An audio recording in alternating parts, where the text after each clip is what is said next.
lột vào đi đường có tục là con tơ à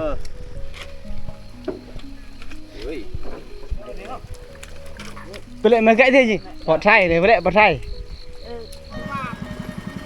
phật đỡ anh phật đỡ từ cái đỡ anh mà hơi giúp hảฝนตกตอนเช้านะเอ้า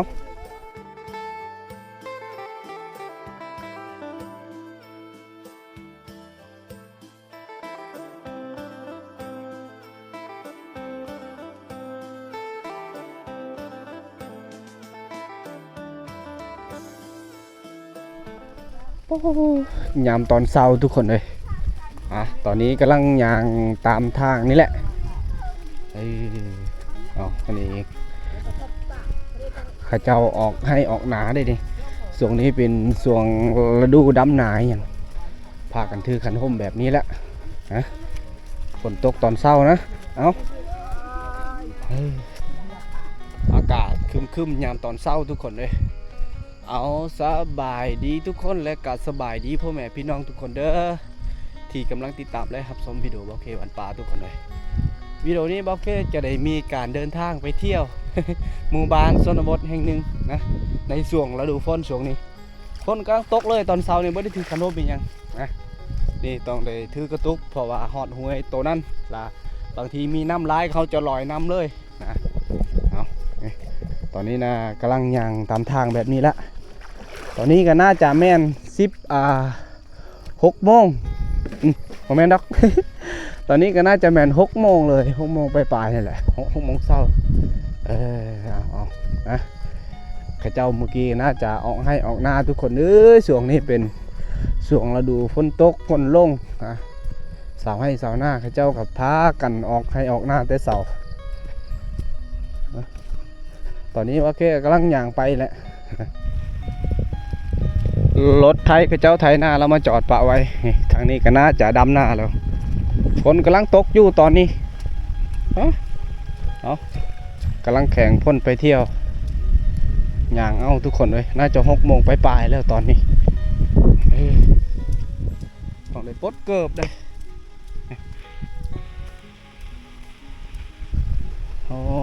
ทางนี้แหละก็จะขับเคลื่อนรถไถก็ต้องได้ขับโดยตีน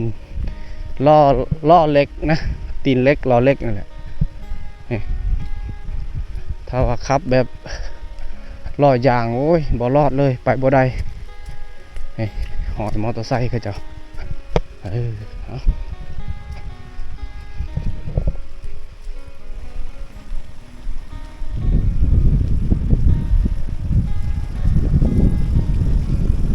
ขับดอตัวรอโอ้นี่ได้ถามกับเจ้านี่บ่อนนำหวยจุดนั้นไม่ได้ขับดอกกี่ไม่ได้ขับดอกตูพอดีให้đường có tục là con tơ à rùa đó giờ chơi thì tuồng mới cho kỳ là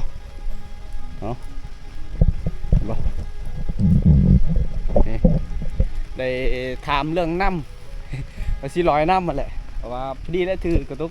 khảo rồi đi lòi đây du năm cả lai du đấyนะพอเขาเจ้าออกให้ออกหน้าคนอยู่ในหมู่บ้านเขาเจ้านี่แหละบ้านนั่นแหละ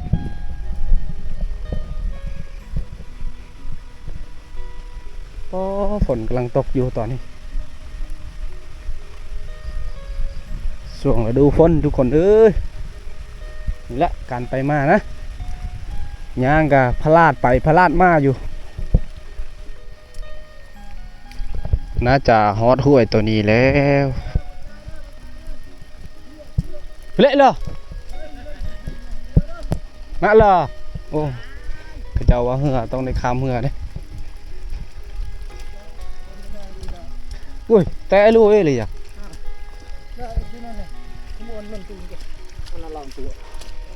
โอ้โอ้แลนก่อนเขาว่าเหือเดี๋ยวนี้เขาเจ้าข้ามเหือ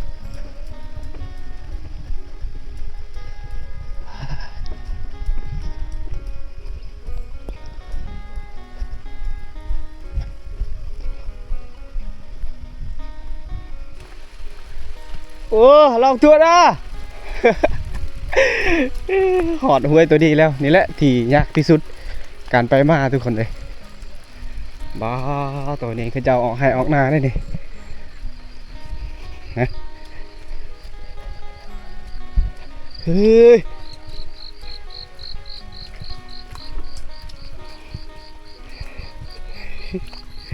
ตรงนี้ขี่เหือน้ำข้าเจ้านี่แล้วโอ้ย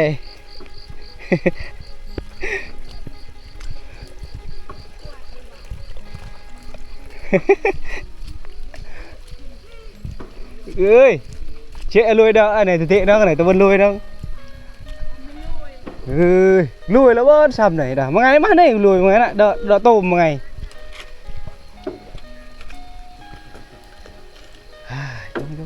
Ôi, ôi. Ui. Đấy. Ở đây. Bạc thằng đỡ rộng lời này vào đây ơi ui dùng nó đâu ở đây đây tôi lại mà gãy thế gì alo đấy bro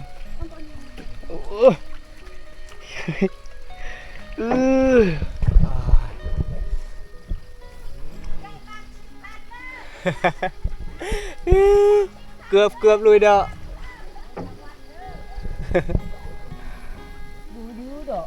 lùi lùi bong tôi nghĩ cần lùi bong là đỡ tổ cũng đỡ đấy không nóc lưới đỡ rộng lưới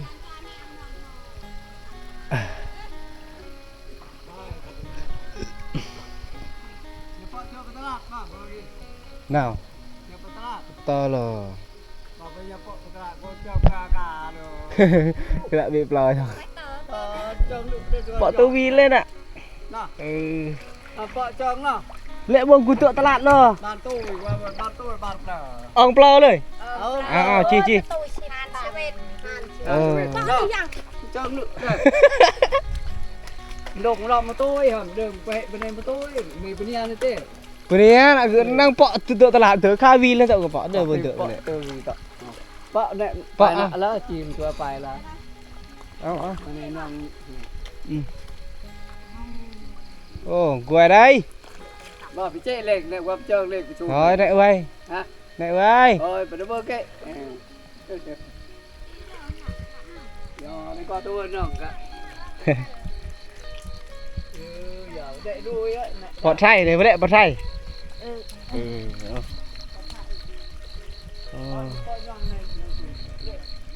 แข่งฝนอยู่ฝนกำลังตกอยู่นี่วางว่าสีลอยน้ำไปเลยไปเนี่ยว่ะเอ้ยสลายเลย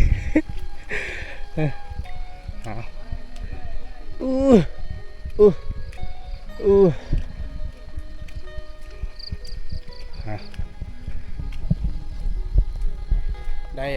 ขี้เหือน้ำข้าเจ้าเลยฮะได้ขี้เหือน้ำข้าเจ้าทุกคนเลยนี่ละต้องขอบใจข้าเจ้านะถ้าว่าไม่ได้เหือข้าเจ้าก็ต้องได้ลอย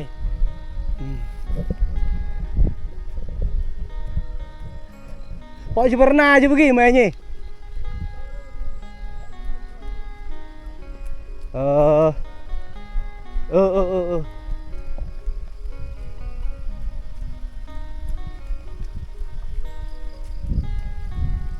ทุกคนช่วงฤดูนี้นะ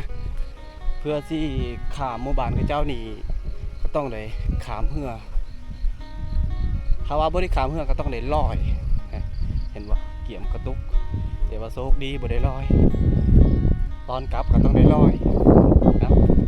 และตอนนี้ก็ใกล้สิฮอดหมู่บ้านกำลังสิเข้าหมู่บ้านนะมันก็คือช่วงฤดูแล้งแต่ว่าช่วงฤดูแล้งก็น่าจะขี่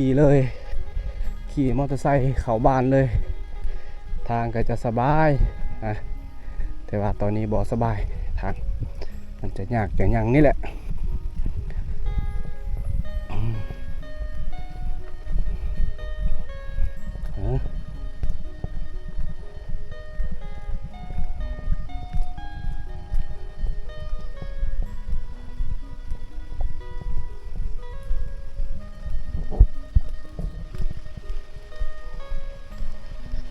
โบ้เขาเจ้าได้พังลักเรียบร้อยแล้วจุดนี้เห็นบ่นี่เราจะต้องได้บุกไปนี่อาจจะแวะบ่ได้แล้วอาจจะเว้นบ่ได้แล้วก็จะพังลับลักหัวเฮ็ดสวนนั่นแหละน้ำมักจับเต็มเลยเช็ดยังไงเจอสิตวง nãy cái đầu là giàu nãy thì tặng là พักเดอเอ็นพอกระเดอตูกระเดอเอ็น đó mà đó mà buôn nhóm đó này mai เออคันร่วงเลยโอ้ยเมียในถือว่าพัก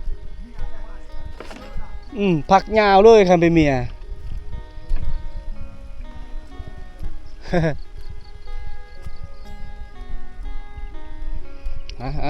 ตอนนี้ก็กำลังย่างเข้าหมู่บ้าน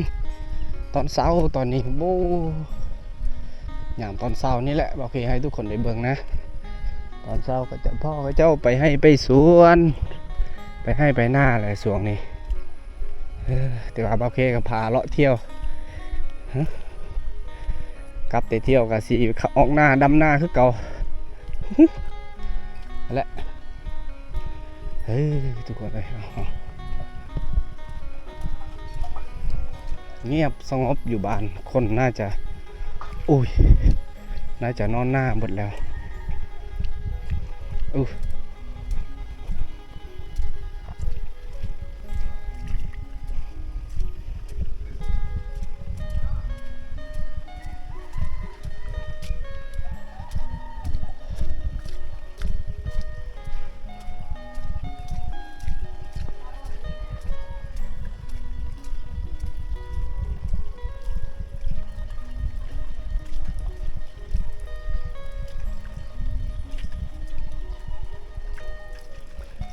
นี่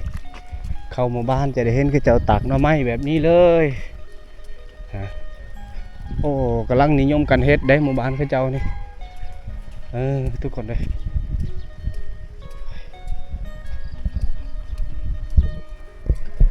คนน่าจะเงียบเหงาเลยส่วงนี้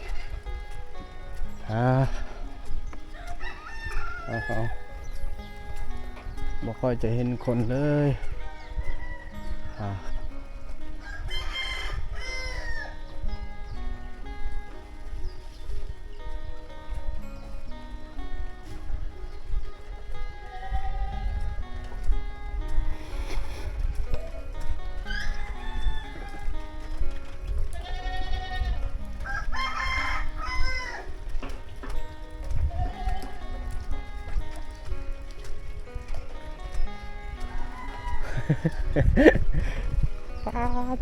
ในที่สุดก็น่าจะเข้าหอดหมู่บ้านแล้วทุกคนเลยดิ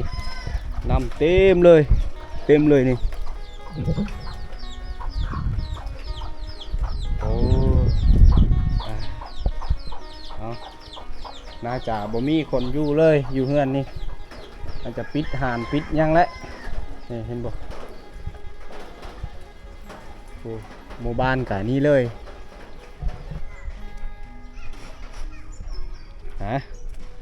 ตอนนี้ก็น่าจะเข้าหอดหมู่บ้านแล้วกำลังสีขามไปฟังพุ่นลองขามเบิ้งไปก่อนว่าสีขามได้บ่นะทุกคนเลยขามรถไปพร้อมเลยสีเลาะเบิ้งตามทางนะนี่แมนบอลเขาเจ้าเฮ็ดหน่อไม้หน่อหยังได้นี่กำลังตากกำลังแห้งเลยตอนนี้ไม่เท่าเพิ่นนะลานทรายเพิ่นได้ขับให้แล้วจะลงถังตัวนี้แหละน่ะเห็นบอกนี่คือเหือที่เขาเจ้าดึงขึ้นได้ช่วงนี้กะเกียมถ้าว่าดึงขึ้นละอาจจะบ่ได้ตื่นกลางคืน ทุกคนเลยนี่เห็นบอกถ้าว่าอันนั้นก็ต้องได้ตื่นได้แต่ว่าตอนนี้เราบ่ได้ตื่นกลางคืนนอนสบายดึงขึ้นไว้แบบนี้โอ้ทางแบบนี้ก็สิลงแบบใดเนาะยืมรถเขาเจ้าไปรถเบาเคสสิไปบ่ได้ทางแบบนี้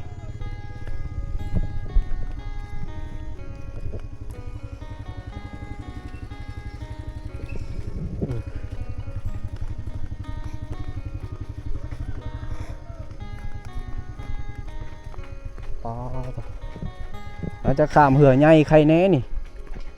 เขาเหือเออ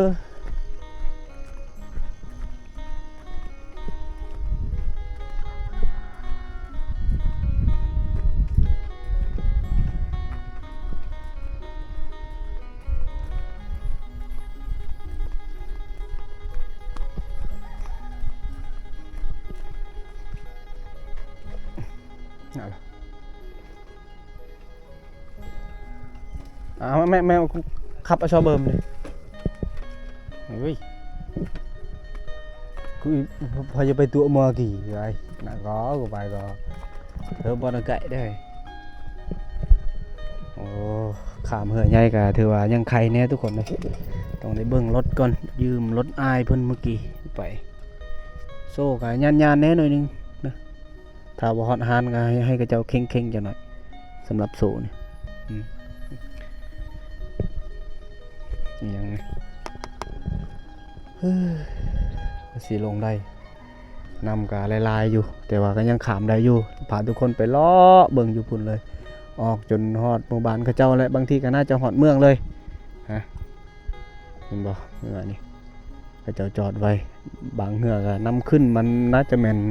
ฮอดพี่เลยได้นำนะฮอดพี่เลย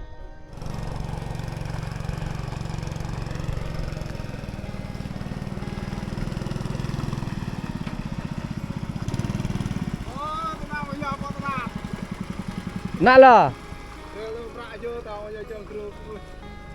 ต้นตลาดตะโลปอกแถวๆกันđấy double lại nè bao nhiêu lo nào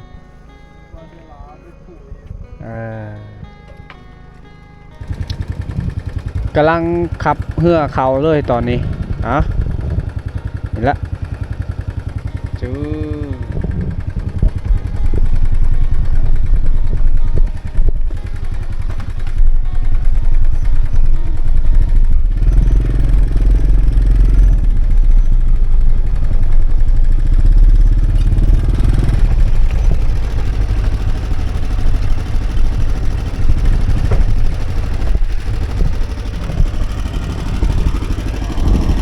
เหือใหญ่ก็ต้องใส่จักรใหญ่แบบนี้ได้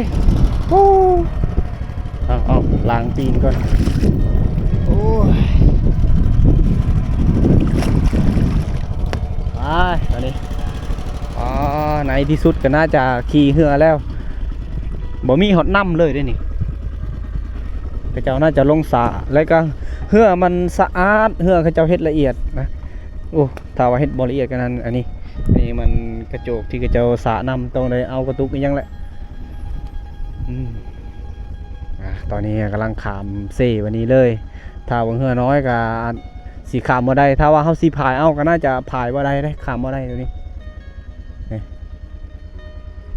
นี่นะเฮาก็ขี่ก็สบายอยู่จักใหญ่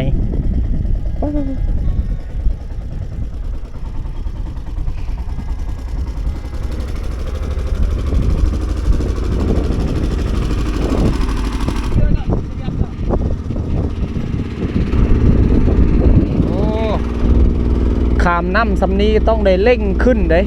เกือบบ่ขึ้นเลยดิเห็นบ่จอดอยู่นั่นสบายทุกคนเลยนะ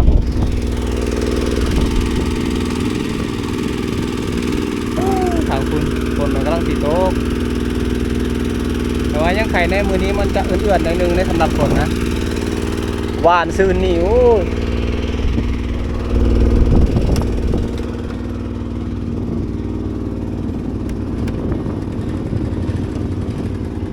ต้องได้กะเทียมติดรถไว้ได้ฮะ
ตลาดบ่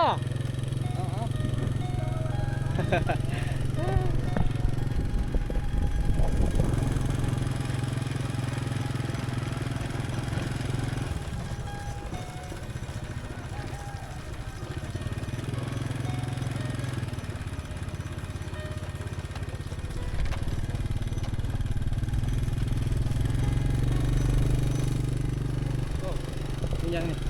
พระเจ้าจอดไว้อยู่ที่นี่เด้ตอนนี้เรากำลังเลาะตามทางเลยกำลังขี่มอเตอร์ไซค์ท้ายที่สุดก็น่าจะขามเซ่แล้ว